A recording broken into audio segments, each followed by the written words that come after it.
Finally બનાસકાંઠામાં આવેલા મુખ્ય શક્તિપીઠ એટલે કે અંબાજી પહોંચી ગયા. લાગે છે આખા ગુજરાતની પબ્લિક અહીંયા જ આવી ગઈ છે. તો આ બધા છે અમારા ગ્રુપના સંતાય સભ્યોને અમારે બધાને દાવાનું હતું આરાસુરી ધામ એટલે કે અંબાજી. સણનન કરતા આપણે બધા લખણખોટા હતા નીકળી તો જતા અંબાજી બાજુ, પરંતુ હા નટવરભાઈ છે ને નમકીનના સ્પોન્સર બની જતા બધા માઈ ભક્તો માટે. પછી તો અમે સંતાએ બધાને નમકીન આપતા આપતા પહોંચી ગયા હતા ફાઇનલી અંબાજી. અમે પોતે જ કટાણે કારણ કે ટ્રાફિક બહુ હતું, એના કારણે છે ને અમારા પગલા અંબાજીમાં 2:30 વાગે પડ્યા હતો. તો ધીસ ઇઝ ભીખા, ભેરદી એન્ડ સવદી ત્રણે ત્રણ હજી સુધી રાખતા હતા ને બિયાડ્યો.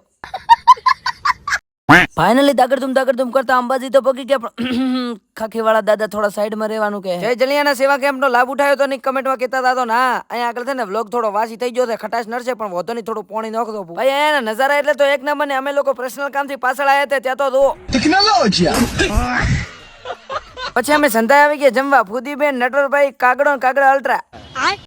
ફાઇનલી પ્રોગ્રામ ડન ને આવી ગયા પાછા બારે. જલિયાણા કેમ્પ જોઈ લીધો ને હવે છે ને આપણે સંતાઈ સાથે મળીને જાસુ મહારાસુરીને ધામ. મહારાસુરીને ધામ પોકાડી દીધા ને અહીંયા આગળના નજારા એટલે તો એક નંબર, ના પૂછો વાત ને. પબ્લિક સંધાઈ નજારાઓને ધ્યાનમાં લઈને નિહાળતા આપણે લોકોને છે ને હવે અહીંયાથી ખસકાવાનું છે, કારણ કે ફોટો વિડીયો શૂટ થઈ ગયું છે. અને કટોણે પોગે એટલે મંદિરમાં તો એન્ટ્રી ન મળે. 2-4 કિલો ભાઈઓ મળ્યા ને પછી અમે સંધાઈ સાથે મળીને ગપકપાટી ઉલાડીને આવી જશે સીધા ચાનો કોટો ચડાવવા. ચાનો કોટો ચડાવીને અમે બધા ખસકાઈ મળશે ઘરે. ને તમે લોકો હજી સુધી છે ને ફોલો ના કર્યો ને તો જલ્દીથી ફોલો કરી વાળો.